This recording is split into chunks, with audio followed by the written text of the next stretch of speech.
Mabuhay from the beautiful city of Manila. I'm back with for the channel Fragrance RX, and today I'll be doing an unboxing and first impressions video on this fragrance by the house of Salvatore Ferragamo. It's none other than Salvatore Ferragamo Incanto Charms. So stay tuned.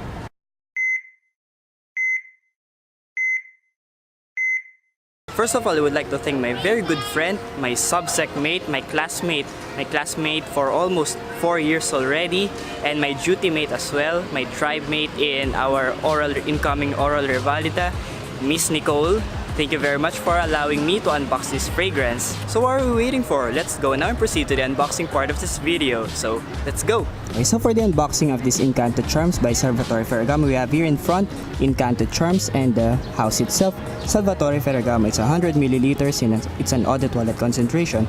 And on the back we can see different information and the barcode. And on the bottom of the box we can see the batch code right here, which is engraved. Nothing on the top. So let's try to open this package.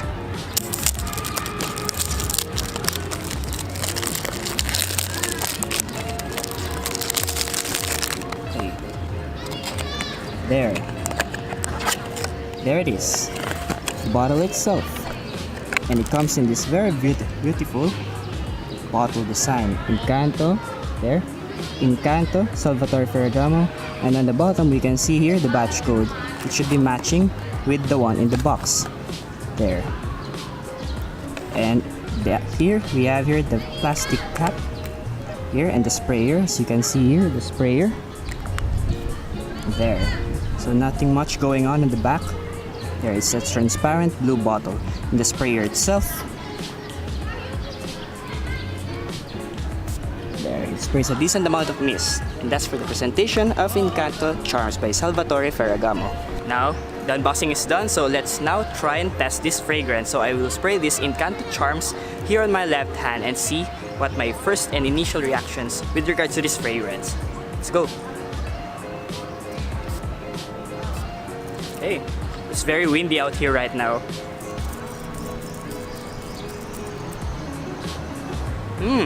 Okay. So from the initial spray of this fragrance, I get a lot of florals in this one. It's not your typical creamy, waxy female fragrance. It's more of the floral side. This Incanto Charms have very floral scent. This floral is not rose. I assure you that this is not a rose fragrance. I haven't searched on the notes of this fragrance, so I will only rely on my nose. I really can't detect what specific floral notes are in this fragrance, but it's definitely a floral fragrance.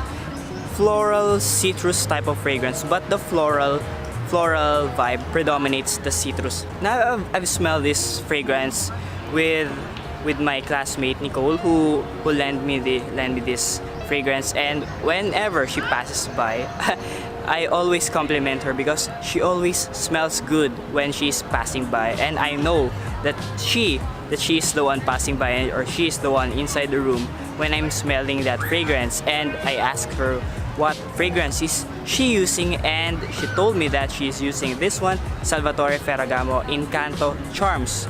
So she asked me to look for this fragrance, and I bought her this Incanto Charms, and it's here right now. And again, thank you for allowing me to unbox this fragrance. In this fragrance, I can't smell any alcohol. It's not a very synthetic fragrance.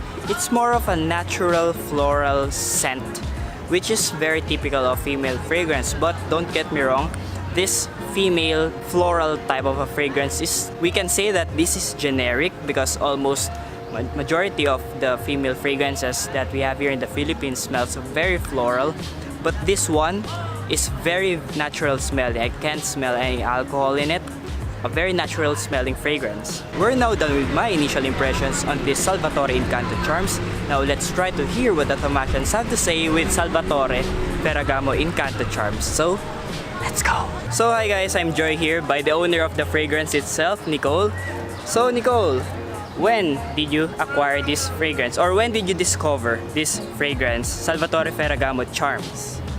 It was a gift from my aunt, I think around 2 years ago. Okay, so it has been your signature scent since 2 years ago, right? Yes. Okay. So what is your most memorable experience wearing this fragrance? Pag dumadaan ako, yung mga friends ko sinasabi nila, amoy pa lang, alam na nila na ako yun. Tapos sobrang long lasting niya, kahit hapon na, yun pa rin yung amoy ko. Tapos yung mga ganun, ang floral ng scent, ng sweet, ganun. And even I myself compliment you, right? Every time you pass by, I always notice your fragrance and I'm always telling that you smell so good, right? Thanks. Hi guys, I'm back and I'm here with Jude and Vinci right here, and today I'm gonna let them smell this Salvatore Ferragamo and Incanto Charms. So, what can you say about that fragrance? It's sweet.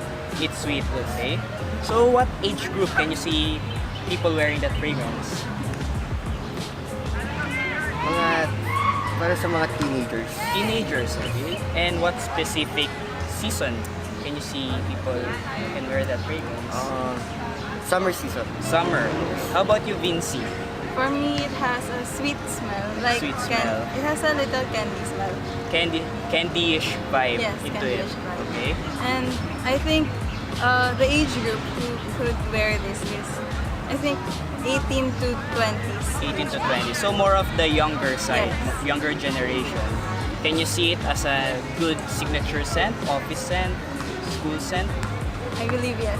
Okay. And what season is it perfectly worn, in your opinion? I think summertime. Summer, Summertime. springtime. So if you will rate it from 1 to 10, 10 is the highest, 1 is the lowest, how will you rate that Salvatore Ferragamo Incanto Charms? I think 9. 9. How about you? 9 also.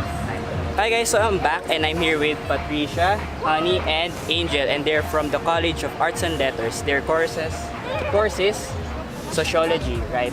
So I'm gonna let them smell this Salvatore Ferragamo Incanto Charms, and let's see their initial reactions. For me, it's kind of flowery. It's flowery, okay? I think it's common. Like, I smell this everywhere. Mm-hmm. Yeah, same. It's the usual pabango for people. So in our terms, it's like a generic fragrance wherein everyone seems to use that fragrance. Every female or everyone you meet smells the same, like that one. Yeah. Very common fragrance. It kind of smells like Victoria's Secret perfumes. Okay. Kind of flowery with a hint of citrus. Okay. Are you using Victoria's Secret? Yeah. Okay. So what age group can you see people wearing that fragrance? I feel like college students or high school. Yeah, High to school college. and college, okay. Not the mature Not really. For teenagers. Yeah. for teenagers. So that fragrance is more marketed, Yeah. in your opinion, towards the teenagers, Yeah. the younger generation. Pati yung lagyan.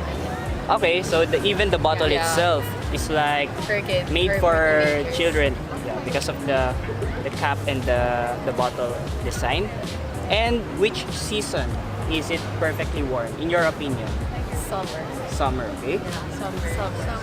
If you will rate that fragrance from 1 to 10, how will you rate that fragrance? 10 is the highest, 1 is the lowest. Personally, 6. 6, okay? I'd go with 8. Eight? I'd go with 7. Thank you very much. Thank you. Thank you. Okay guys, I'm back and I'm joined here by Lance, and today I'm gonna let him smell this Salvatore Ferragamo Incanto Charms. So here's the fragrance, I've already sprayed it. Bango? Okay, it smells so good, okay? Right? So how will you describe the fragrance? Is it floral? Is it sweet? Sweet. Parang pambabae talaga. It's for girls. It's a female fragrance. So what age group can you see wearing this fragrance? Siguro more of 18 to mid-20s yung magsusot ng mga ganyang fragrance. Okay, so more on the younger generation, more on the teenager side. You see older people, like working people already wearing this fragrance? Pwede naman siguro, pero more of floral kasi pag tumatanda na. So, yun, parang more on pang younger generation yung For mga younger generation. sweet na smell. What season can you see people wearing this fragrance? Siguro,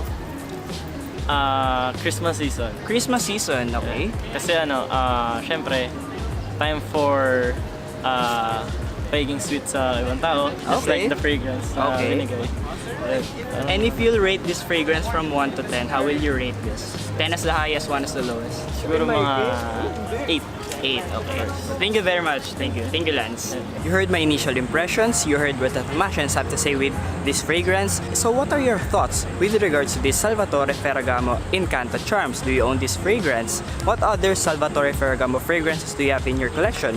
Again, leave your comments down below. And don't forget to like, comment, and subscribe to my channel, Fragrance RX. Again, this is What's Up for the channel Fragrance RX, your fragrance doctor.